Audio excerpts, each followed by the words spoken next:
Assalamualaikum warahmatullahi wabarakatuh. Perkenalkan saya Fikri Nurdiansyah dengan NIM di gambar 23091. Di sini saya akan menceritakan sejarah uang fiat. Dimulai ketika suatu zaman saat manusia melakukan transaksi antara barang yang satu dengan barang yang lain atau biasanya kita sebut sebagai sistem barter. Contohnya, seseorang bernama Budi menginginkan satu pasang sepatu dan dia memiliki 10 buah apel. Maka dia menukarkan 10 buah apel yang dia miliki dengan satu pasang sepatu, karena satu pasang sepatu ini tidak bernilai sama dengan satu buah apel. Oke, mungkin transaksi antara sepatu dengan apel masih bisa dilakukan karena nilainya ya tidak begitu jauh ya. Tapi ketika contohnya Budi ini menginginkan satu aset rumah, berapa banyak apel yang dia butuhkan untuk menukarkannya dengan satu aset rumah ini? Ya, apakah bisa ditukarkan antara aset rumah dengan apel?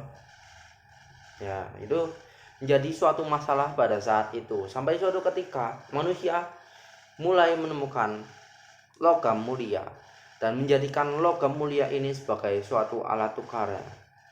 Logam mulia itu contohnya seperti emas, perak, dan lain-lain.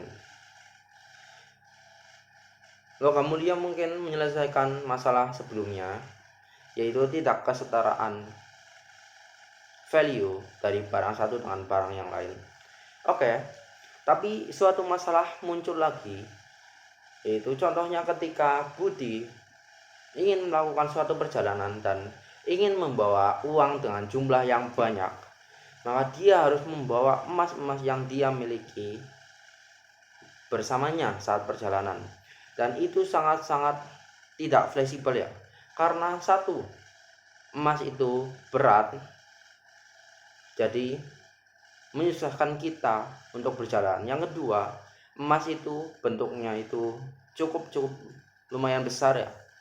Dan yang ketiga, itu bisa menjadi incaran para perampok, para pelaku kejahatan untuk merampas harta yang Budi miliki atau emas yang Budi miliki.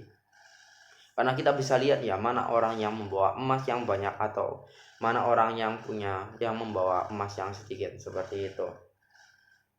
Sampai suatu ketika saat para penambang emas itu berinovasi pada suatu kertas.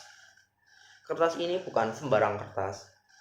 Kertas ini adalah representasi dari emas yang mereka miliki.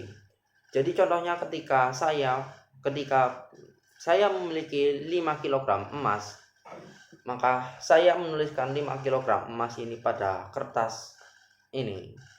Dan kertas ini adalah representasi dari harta yang saya miliki atau emas yang saya miliki. Seperti itu. Ya, inovasi ini, uang kertas ini, ya, uang fiat ini bisa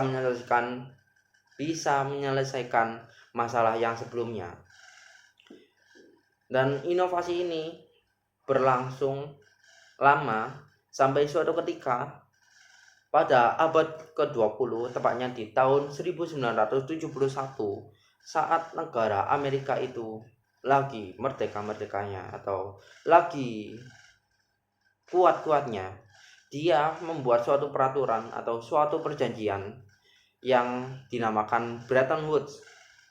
Perjanjian ini salah satu isinya adalah kalau bukti kepemilikan emas atau uang kertas ini tidak didasarkan lagi berdasarkan emas yang ada di dunia, alias ketika kertas ini bertuliskan 5 kilogram emas contohnya, itu sebenarnya tidak ada 5 kilogram emas yang membackup di dunia asli. Jadi benar-benar hanya kertas yang bertuliskan 5 kilogram saja, tidak ada underlying asetnya. Ya, seperti itu. Jadi hanya berdasarkan pada kepercayaan masyarakat. Karena masyarakat ini sudah percaya kalau uang kertas itu memiliki value. Jadi mereka itu menggunakan uang kertas ini sebagai transaksi. di kehidupan sehari-hari atau alat tukar di kehidupan sehari-hari. Dan uang kertas ini dikendalikan oleh petinggi-petinggi negara ya. Seperti itu cerita dari saya. Sekian, terima kasih. Wassalamualaikum warahmatullahi wabarakatuh.